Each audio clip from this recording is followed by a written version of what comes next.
et je te répondrai avec joie. Parle-moi, parle-moi, et je te répondrai, envoie-moi. Le 2. Viens entendre les âmes gémissantes. Penche-toi sur mes pécheurs perdus.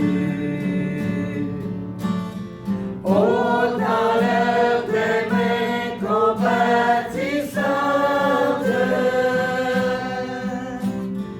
et conduis-les au Seigneur Jésus. Parle-moi, parle-moi, et je te répondrai avec joie. Parle-moi, parle-moi, et je te répondrai, envoie-moi. Sur le 3. Quand viendra le jour des récompenses, nous paraîtrons devant le Seigneur. Il dira dans sa condescendance,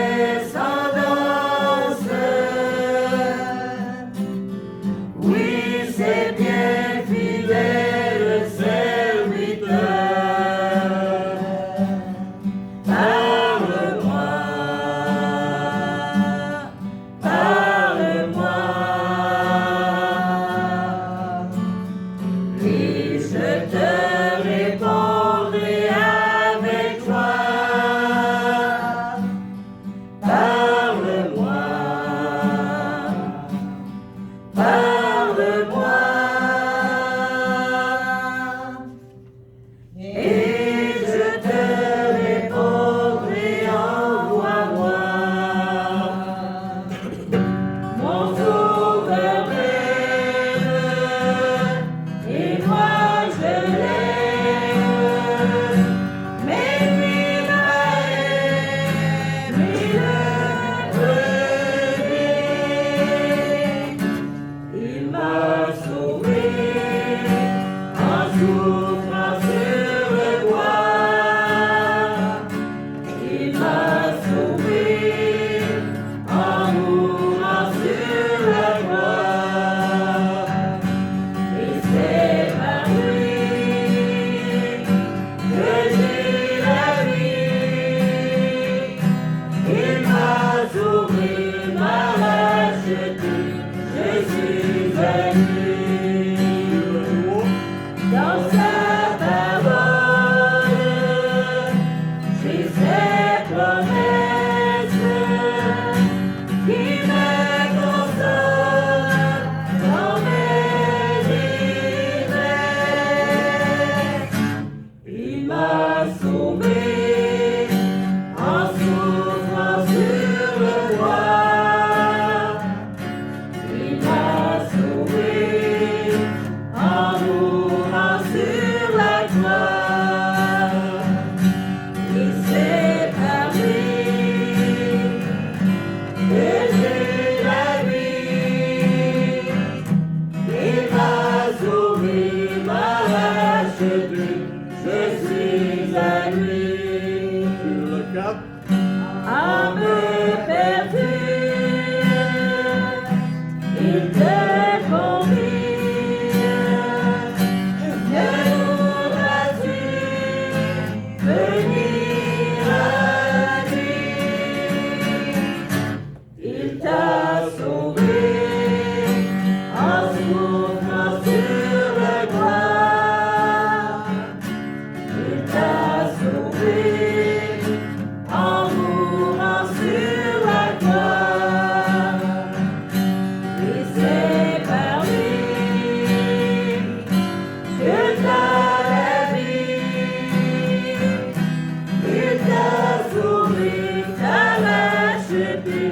oh viens à lui.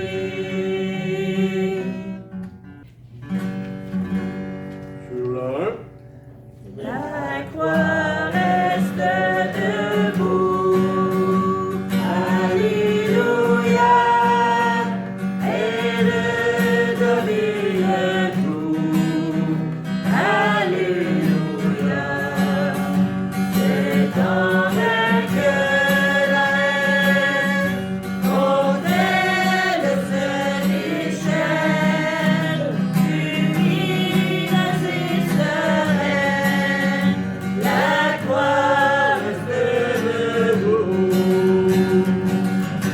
Alléluia,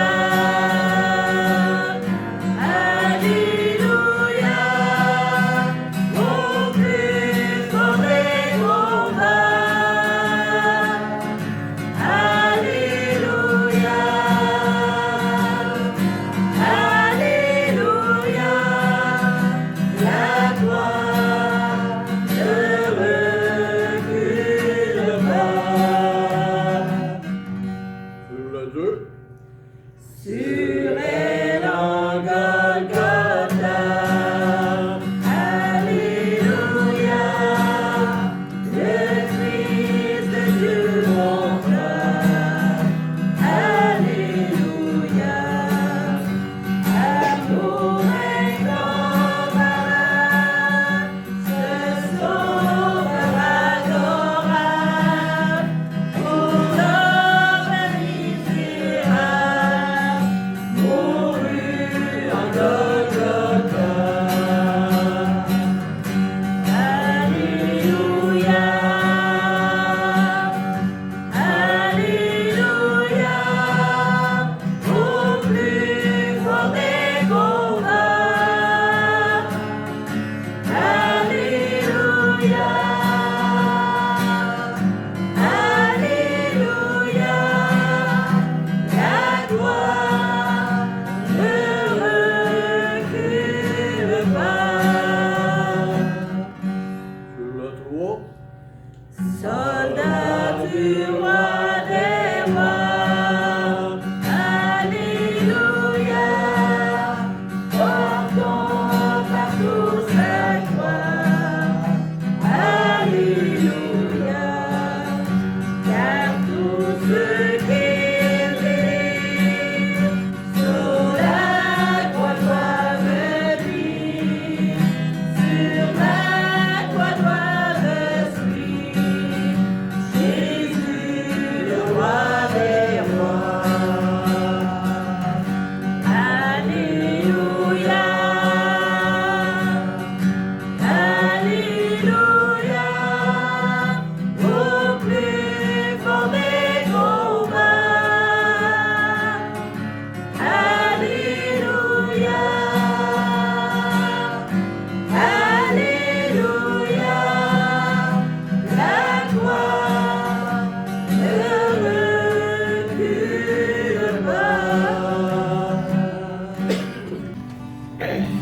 Sur la 1. Dans les cieux et sur la terre, il n'est aucun nom plus doux. Mon cœur préfère, au nom du Christ mort pour nous. Quel beau nom, quel beau nom, porte loin de l'éternel. Quel beau nom, quel beau nom, que celui d'Emmanuel. Sur la 2. Quelque grand que soit un homme, qu'il soit prince ou qu'il soit roi, de quelque nom qu'on le nomme, Jésus est plus grand pour moi. Quel beau nom, quel beau nom, porte loin de l'éternel. Quel beau nom.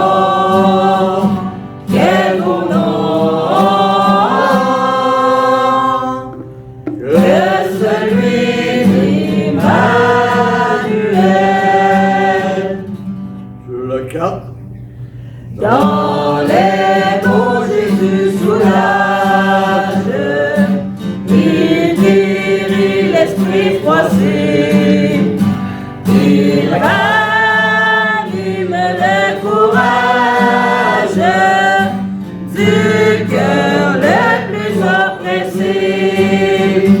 Quel beau nom, quel beau nom, porte loin de l'éternel. Quel beau nom, quel beau nom, que celui d'Emmanuel. Vous pouvez vous asseoir. Ah.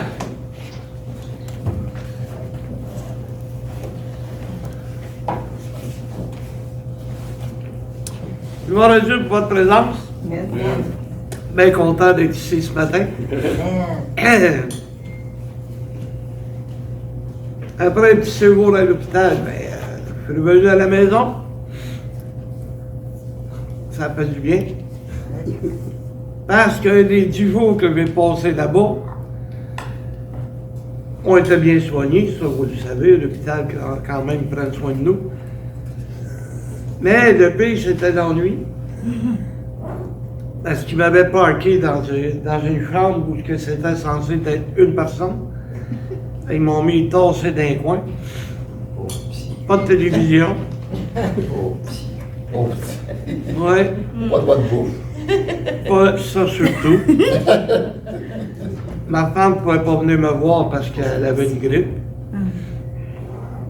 Mais ma petite Julie est venue me voir, elle m'a porté des fautes pour me consoler. Un radio-cassette que Sir Carole m'avait donné, je vais écouter au moins la radio. Ça me faisait ça. Mais, c'est derrière moi. On va de l'avant. Et ce matin, vous allez peut-être trouver le message étrange. Moi-même, quand je l'ai préparé, je me trouvais étrange. Parce qu'avant d'être chrétien, on est comme une citrouille.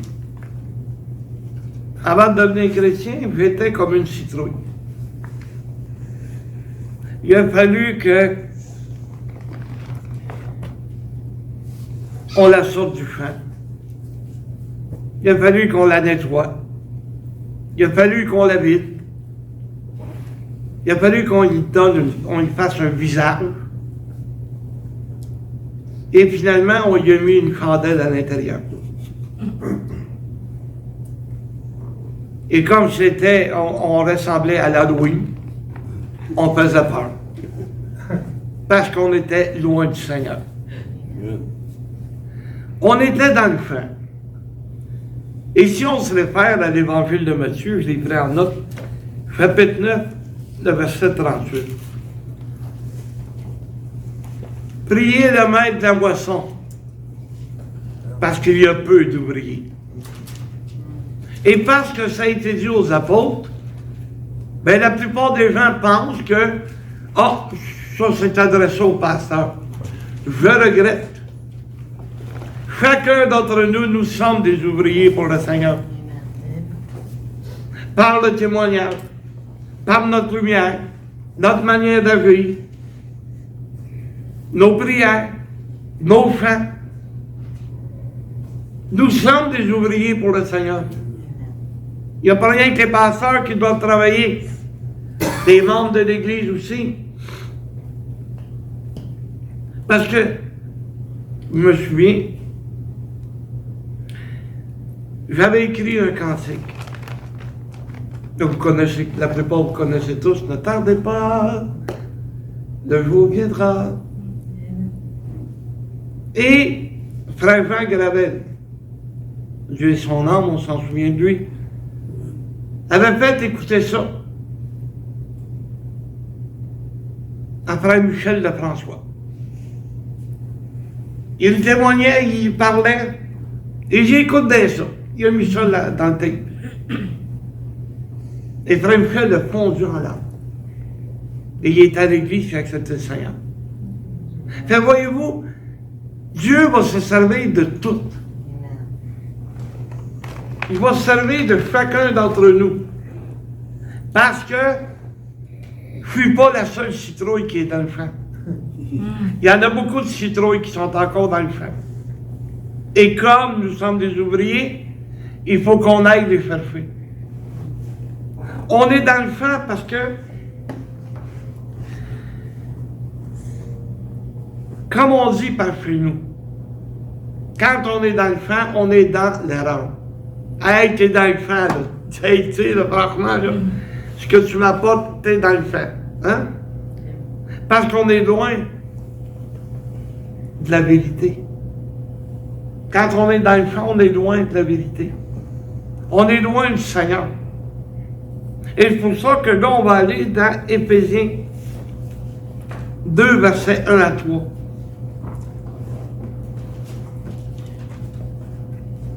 On vivait comme ça va être décrit, là.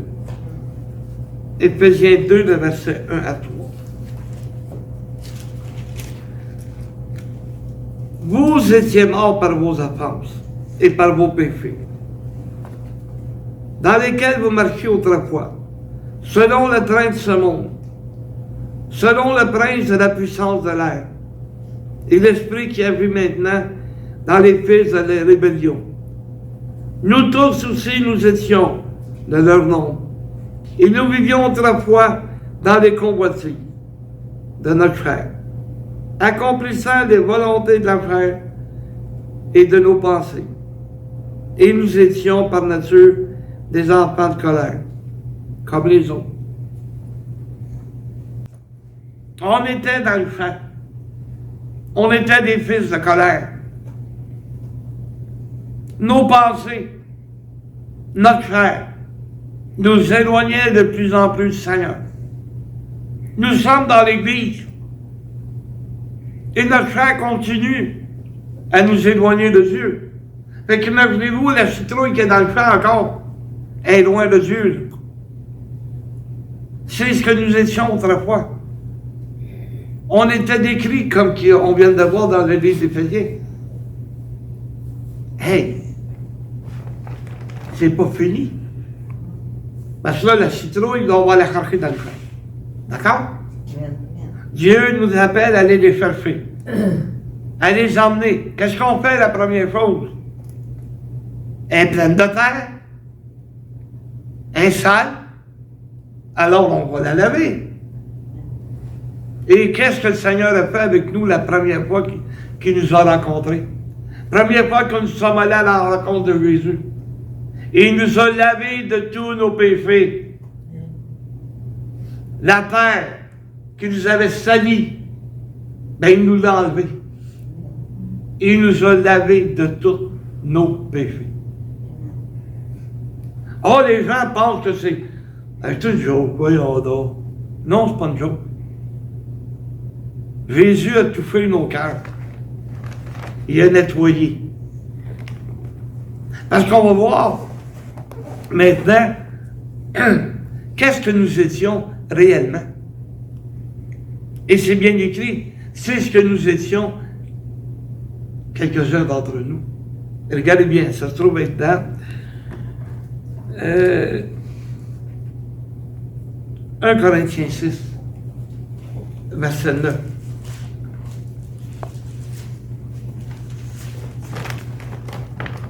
« 1 Corinthiens 6, verset 9. Qui nous dit, ne savez-vous pas que les injustes n'hériteront point le royaume de Dieu?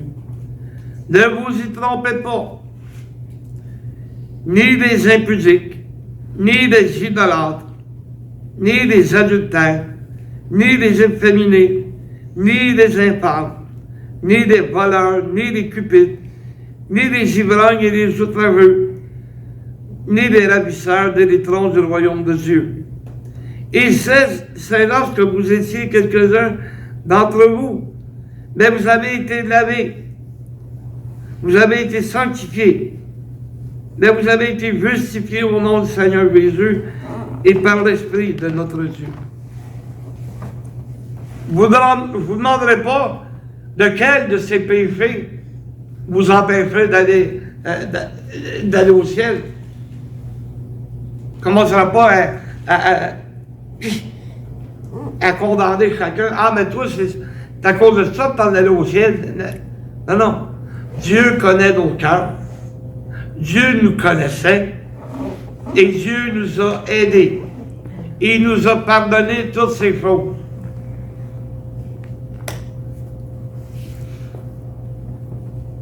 Il y a des gens qui devraient lire la Bible. Tu sais, aujourd'hui, la liberté sexuelle. Mais ouais. On ne dit pas ça dans l'Église, mais moi je le dis. Amène les hommes avec des hommes, les femmes avec des femmes. C'est rendu qu'il y a des pédophiles. Là, ils ont découvert récemment, il n'y a pas un que les curés là, qui s'en prenaient aux petits garçons. Les nonnes avec. C'était dans le journal. C'était partout sur Internet. Voyons donc. Mais les efféminés, ils devraient peut-être lire la Bible. Peut-être qu'ils verraient que, oh non, Dieu n'aime pas ça. Mais les cupides, les idolâtres, ben voyons donc, qui est idolâtre? Ben tous ceux qui vont se prosterner devant les statues, c'est des idolâtres. Mais il y a des idolâtres qui veulent tellement, ils aiment tellement quelqu'un qui veulent devenir comme lui. J'ai déjà vu un frère manquer son culte, savez-vous pourquoi? Regardez-moi Céline Dion! C'est un spectacle à Toronto! Voyons. Au lieu d'adorer Dieu, de venir à l'église pour adorer le Seigneur, ben il est adoré une chanteuse. Non, elle est bonne. Il ne peut pas y enlever ça, là. Mais dans ce temps-là, elle est encore meilleure. Parce qu'elle est encore jeune. Puis elle chantait en français. Comme ça, tu comprenais ce qu'elle disait. Au lieu de...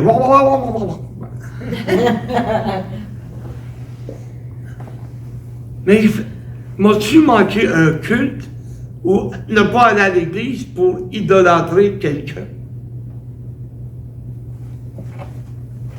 Tu sais, autrefois on disait, ah, il est paumé devant elle. Tu sais, des enfants peuvent devenir notre idole. Vous savez, à un moment donné, j'ai prêché au Mississippi. Ils m'ont pas aimé, ce journée-là.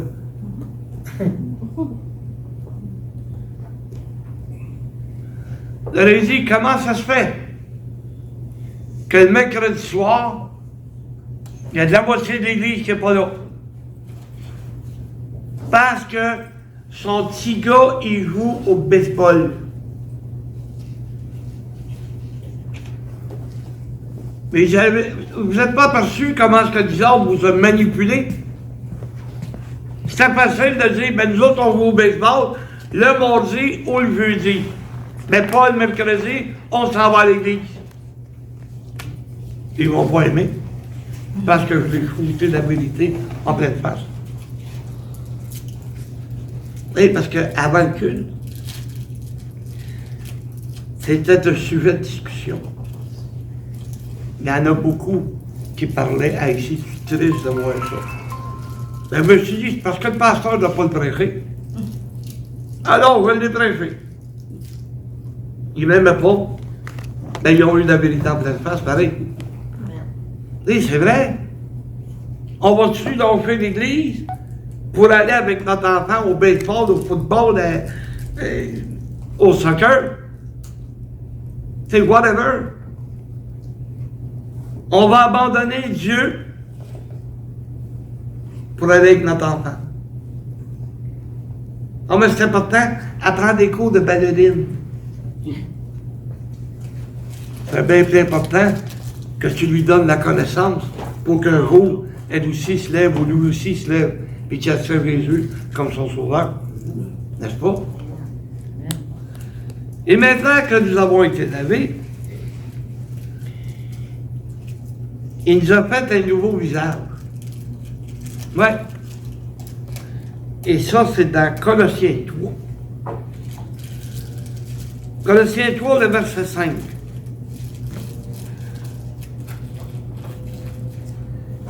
Faites donc mourir les membres qui sont sur la terre, l'impudicité, l'impureté, les passions, les mauvais désirs, la cupidité qui est une idolâtrie. C'est à cause de ces choses que la colère de Dieu vient sur les fils de la rébellion, parmi lesquels vous marchiez autrefois, lorsque vous viviez dans ces péchés. Mais maintenant, c'est donc que le nouveau visage va apparaître. Renoncez à toutes ces choses, à la colère, à l'animosité, à la méchanceté, à la calomnie, aux paroles déshonnêtes qui pourraient sortir de votre bouche. Maintenant, c'est ça le nouveau visage. Le vieux Marcel, que les gens connaissaient, il a fallu qu'il devienne un nouveau, parce qu'il a été sauvé. J'ai enlevé de ma vie les choses qui étaient contraires à la parole de Dieu.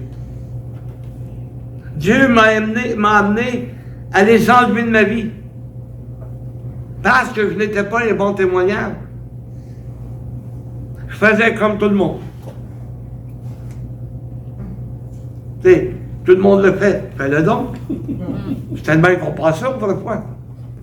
Ben, c'est pas grave, ça.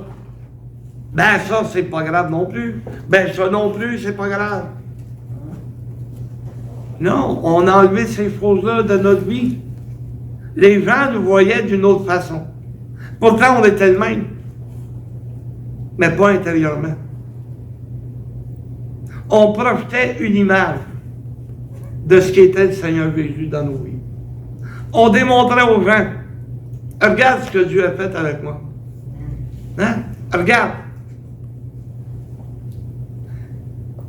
Quand les gens, ça c'est la plus belle bénédiction. Quand les gens nous disaient, t'as donc bien changé. Ça, c'est la grande bénédiction. Si c'est aperçu que nous avions changé, c'est parce que Dieu nous avait changé. Parce que nous avions renoncé au péché.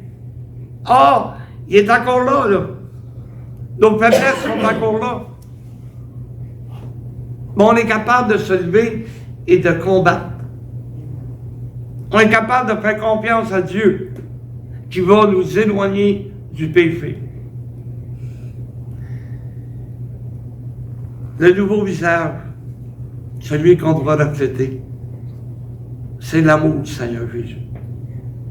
C'est ça qu'on doit refléter dans nos vies. Si autrefois on était, ah, c'est un bon gars pareil. Aujourd'hui, on n'est pas des bons gars. Nous sommes des enfants de Dieu. Les gens doivent être capables de voir à travers nous l'amour du Seigneur, la bonté du Seigneur, la compassion du Seigneur. C'est ça que les gens devraient voir à travers nous. Et finalement,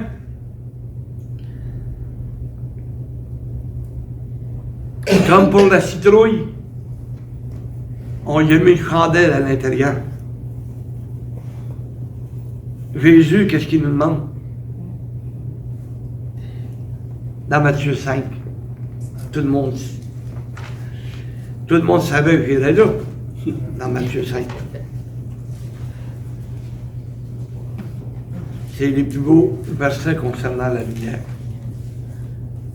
Ce ne sera pas long, j'arrive.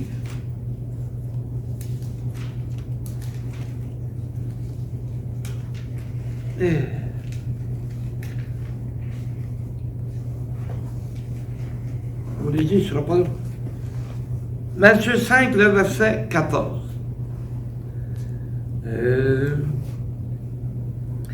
Vous êtes la lumière du monde.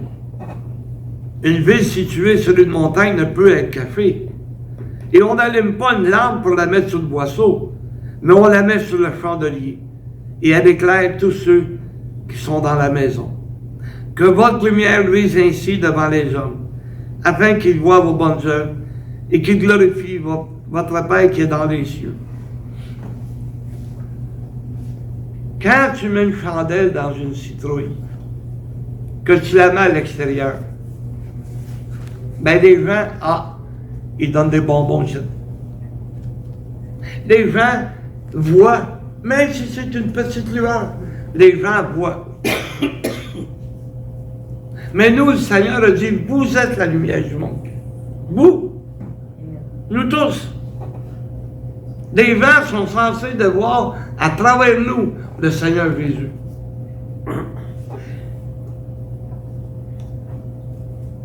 Avant que l'électricité arrive dans les maisons de campagne, il y avait un petit fanal. Avec un petit fanal, ben, ils pouvaient trouver leur maison. Ils mettaient un fanal, ils l'accrochaient dehors. Pour que celui qui n'était pas rentré puisse voir une lueur au loin. Ça se voyait bien, là. Ça me fait penser à la rue La Pointe, à Saint-Roch. Eux autres, c'est des décorateurs de Noël, là. La lumière, il y en a. Tu es capable de distinguer chacune des maisons de toute la ligne de La Pointe. Toute. Quand arrive le temps des fêtes, le temps de Noël, puis ces choses-là, ça doit lui coûter cher d'électricité, je ne sais pas, bon, ils prennent une génératrice. Mais tu vois les maisons, tu les vois distinctement. Mais nous aussi, ça devrait être de même. Les gens devraient voir distinctement, hey, ça c'est un chrétien. Hey, ça c'est un membre de l'Église. Qu'ils soient capables de nous percevoir comme des enfants de Dieu. Tu sais, t'allumes pas une lampe puis mets un boisseau par-dessus. Un boisseau, c'est comme un rang de panier. OK? T'as mets sur un chandelier. Pour que les gens qui sont dans la maison soient éclairés. C'est la semaine dernière qu'on a manqué d'électricité. À cause des grands vents.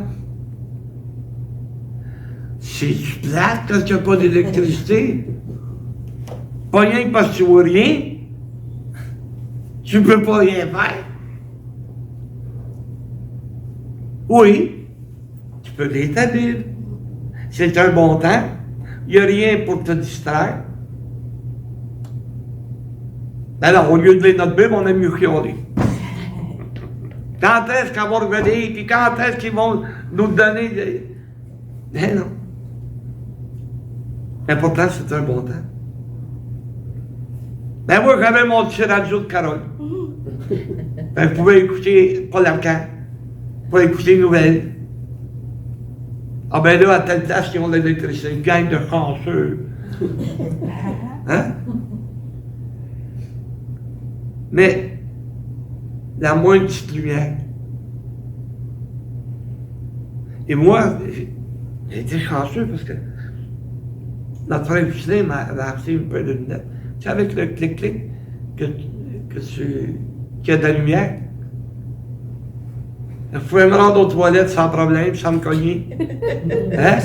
Je pouvais me déplacer dans mon bureau parce que, essaye d'imaginer, il faut que je roule puis que je me tienne une chandelle dans les mains pour être faire.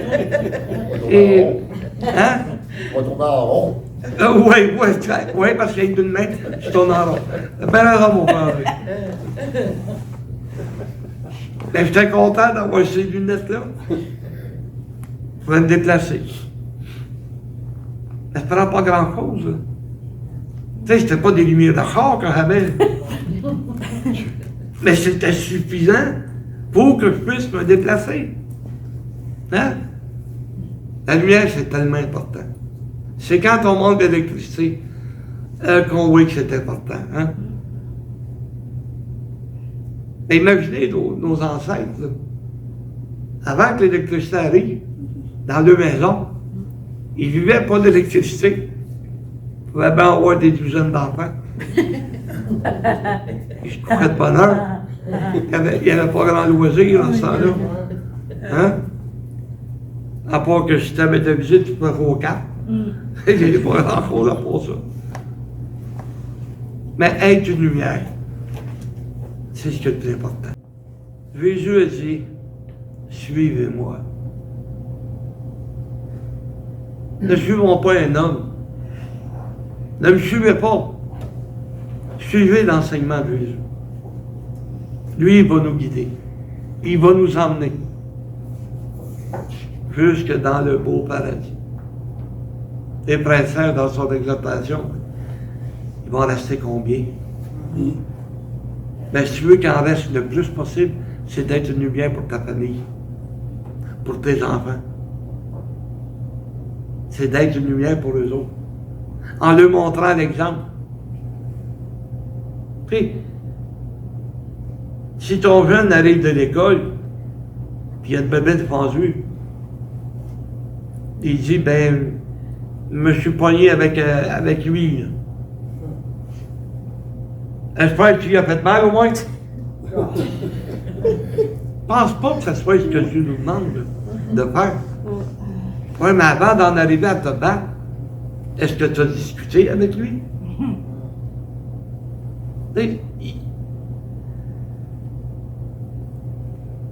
Quand le Seigneur nous dit, présente-lui l'autre jour, hey, je sais pas lequel de nous, en tant qu'adulte, on s'arrêterait à le faire. Mais avant d'arriver à présenter l'autre jour, ben, il y a peut-être une manière. Arrête la discussion avant que ça aille trop loin. Même si à tort, donne-lui raison avant que ça aille trop loin. Parce que la plupart du temps, les chicanes, c'est quoi? Parce qu'on va avoir raison. Mais non, c'est pas de même, là. Si tu veux être une lumière, c'est peut-être mieux d'abandonner puis de prier pour lui. Moi, c'est ce que je fais. En tout cas, on ne peut pas en arriver à une conclusion tous les deux. On va prier Dieu. C'est peut-être toi qui as raison, mais c'est peut-être moi aussi. Bon, il n'y aura pas jusqu'à se chicaner pour ça. Oh boy. Parce que c'était demain, il fallait longtemps que ma femme m'aurait sauté d'en face. Hein? Parce que la plupart des chicanes de famille, c'est ça. Au lieu d'être une lumière, on va avoir raison. Regarde aujourd'hui. Tu as deux clans. Tu as les vaccinés et les non-vaccinés. Mais on pourrait dire trois clans parce que tu as aussi la gang qui, eux autres, c'est un complot, des complotistes. On pourrait diviser ça en trois. Et il y a des familles, j'écoutais à la radio, des personnes qui appelaient, et que leur famille était déchirée à cause de ça. Ah ben moi, j'invite pas ma belle-mère, elle n'est pas vaccinée, qu'elle est chez eux. Ah ben moi, je n'irai pas à leur party, ils ne sont pas vaccinés, je reste chez nous. Des chicanes sont en train de... C'est ton choix. Je ne veux pas en arriver et puis prendre un parti ou l'autre, mais c'est ton choix. Personnellement, je suis vacciné. Alors, je n'ai pas peur d'aller n'importe où, je suis vacciné. Mais je fais attention quand même. Et on porte le masque, on fait attention. Ceux qui ne sont pas vaccinés, c'est leur choix. Mais bon, lorsqu'ils vont tomber malades, leur choix va leur faire mal. Puis les complots, ben, ils t'ostinent pour rien qu'eux autres. Amène-le n'importe quel argument. Ouais, ben moi, là, tu devrais fouiller puis regarder. Eh oui.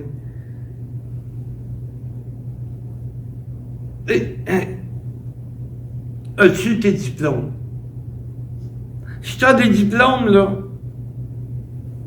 puis que tu es un chercheur, ben moi peut-être t'écouter. Parce que tu en connais pas mal plus que moi. Hein?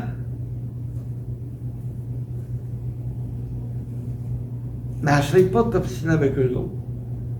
Ils ont été sur Internet, ils ont trouvé un professeur, ils ont trouvé un chercheur, ils ont tout trouvé sur Internet.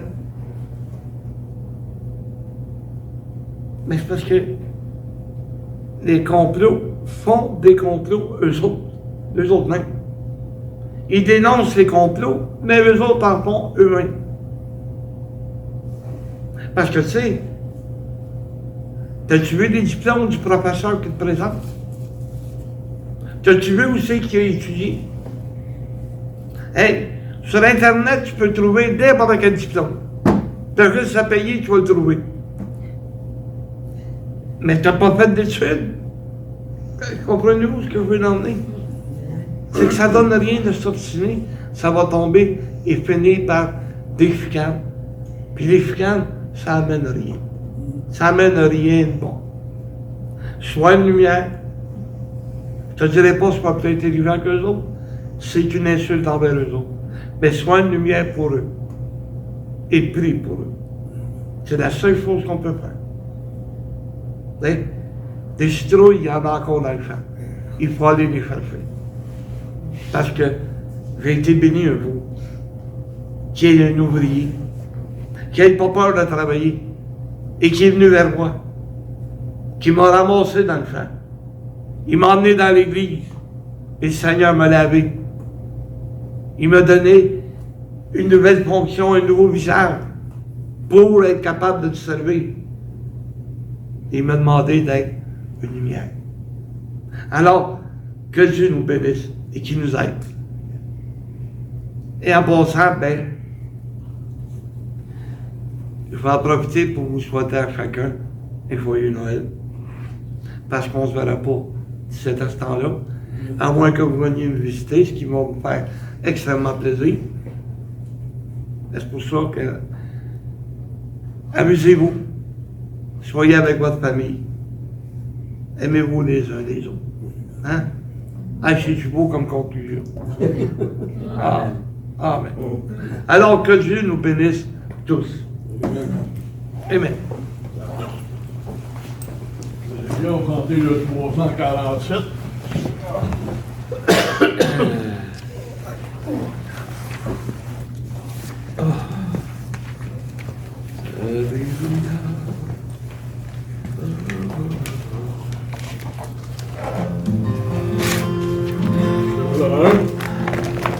La voix de Christ nous appelle, il est temps de s'éveiller. La moisson est vaste et belle, qui veut pour moi travailler. C'est ton sauveur, oh mon frère, dont l'appel s'adresse à toi, et qu'on lui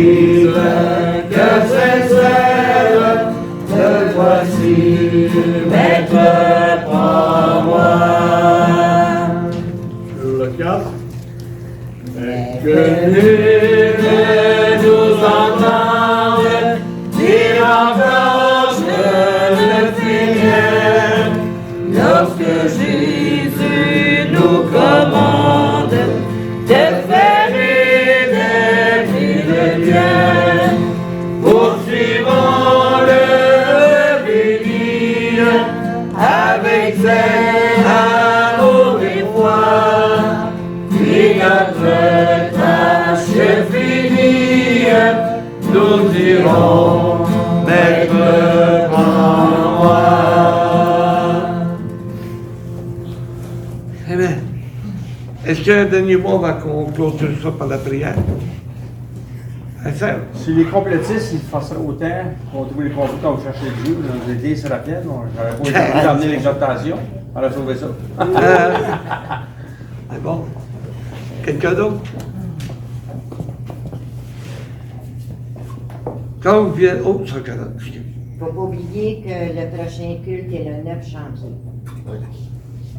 Le janvier, on va essayer de s'en souvenir, puis on va l'écrire sur Facebook. Oui. Excellent. Non, tu sais, je rappelle des fois, ouais, quelle date qu'on est, puis... Fait que le 9 janvier, on va se réunir à nouveau. Et moi, ce que je vous demanderais, c'est en requête spéciale, c'est de prier pour notre sœur Hollande, notre frère Jean-Michel. Elle ne va vraiment pas bien. Ça fait que... ils ont commencé à piquer avec la morphine, je savais ce que ça veut dire. Fait que soyons priés pour elle. Surtout pour notre frère Jean-Michel. Parce que tu sais, à souffrir comme elle souffre, elle va être beaucoup mieux auprès du Seigneur. Beaucoup mieux avec Dieu. Et notre frère Jean-Michel va falloir qu'il continue à vivre quand même.